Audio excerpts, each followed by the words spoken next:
केंद्रीय मंत्री चिराग पासवान को जिन्होंने नेता बनाया 2025 में लोजपा रामविलास की जीत की नींव 2020 में रखी थी, आखिर वो सौरभ पांडे कौन है? आखिर चिराग पासवान से उनका संबंध क्या है?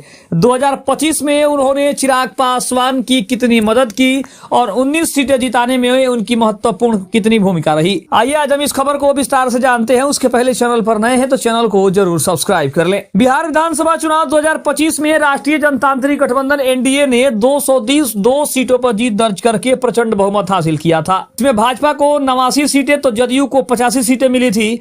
इस ऐतिहासिक जीत के साथ नीतीश कुमार ने 10वीं बार मुख्यमंत्री पद की शपथ ली। वहीं विपक्षी महागठबंधन महज 35 सीटों पर सिमट गया था। इस शानदार प्रदर्शन का एक बड़ा कारण चिराग पासवान की पार्टी लोक जनशक्ति पार्टी रामविलास रही, जिसने लड़ी गई 29 सीटों में से 19 पर शानदार विजय प्राप्त की। चिराग पासवान की पार्टी ने एनडीए की जीत में निर्णायक भूमिका निभाकर बिहार की राजनीति में अपनी मजबूत पकड़ स्थापित की, जिसकी चर्चा हर तरफ हो रही है। 2020 के बिहार विधानसभा चुनाव में लोक जनशक्ति पार्टी रामविलास ने एनडीए से अलग होकर अकेले चुनाव लड़ने का साहसी फैसला किया था। यह निर्णय भले ही पार्टी को केवल 1 सीट पर जीत दिला पाया, लेकिन इसका राजनीतिक प्रभाव बहुत बड़ा था। लोजपा रामविलास को करीब 6% वोट मिले और यह लगभग 38 सीटों पर जनता दल यूनाइटेड की हार का मुख्य कारण बनी, जिससे जदयू 115 सीटों पर लड़कर भी मात्र 43 सीटें ही जीत पाई। इस अकेलेपन के बाद चिराग पासवान को पार्टी और परिवार में बड़ी टूट का सामना करना पड़ा और वे राजनीतिक रूप से अकेले चुनाव लड़ गए। हालांकि यह कठिन फैसला उन्हें बिहार की राजनीति में एक स्वतंत्र और मजबूत नेता के रूप में स्थापित करने वाला मील का पत्थर साबित हुआ था। अब बात करते हैं लोजपा रामविलास की सफलता के पीछे का सेनापति कौन है? आखिर कौन है सौरभ पांडे?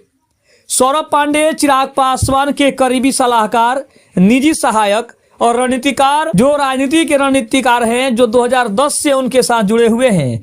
पेशे से वकील सौरभ को रामविलास पासवान ने 2020 में अपना बेटा और चिराग का भाई बताते हुए उनकी राजनीतिक ऊंचाइयों का श्रेय दिया था। चिराग के बचपन के मित्र सौरभ को पार्टी में सेनापति कहा जाता है। 2020 के बिहार विधानसभा चुनाव में उन्होंने ही एनडीए से अलग होकर अकेले लड़ने का जोखिम भरा लेकिन दूरदर्शी फैसला लिया। इस रणनीति ने पार्टी को केवल 1 सीट दिलाई, पर 6% वोट शेयर और 38 सीटों पर जदयू की हार का कारण बनकर चिराग को एक स्वतंत्र नेता के रूप में स्थापित किया।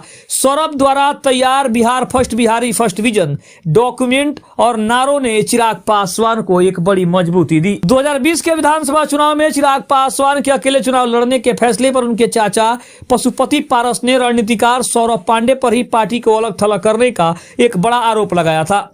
जवाब में सौरभ पांडे ने स्पष्ट किया था कि यह निर्णय रामविलास पासवान जी की इच्छा के अनुरूप था।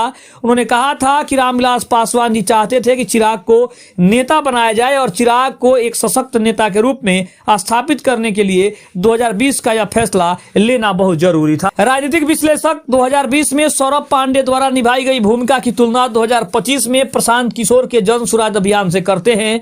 2020 में सौरभ पांडे की रणनीति का परिणाम यह रहा कि लोजपा रामविलास ने भविष्य के लिए एक मजबूत नींव रखी। दूसरी ओर 2025 के चुनाव में प्रशांत किशोर के अभियान का वैसा व्यापक और सीधा चुनावी प्रभाव देखने को नहीं मिला। सौरभ पांडे ने 2020 में जो कठिन राह चुनी थी, उसी के कारण 2025 में लोजपा रामविलास गठबंधन में 29 सीटें पाकर 19 सीटें जीतने में सफल रही और बिहार की राजनीति में एक निर्णायक शक्ति बन गई। तो कहीं ना कहीं सौरभ पांडे की ये भूमिका अहम थी और शायद ये सौरभ पांडे ही थे जिनकी वजह से कहीं ना कहीं पार्टी को इन बड़ी सफलता का श्रेय दिया जाता है और इसमें कहीं ना कहीं सौरभ पांडे की भूमिका सबसे ज्यादा अहम रही।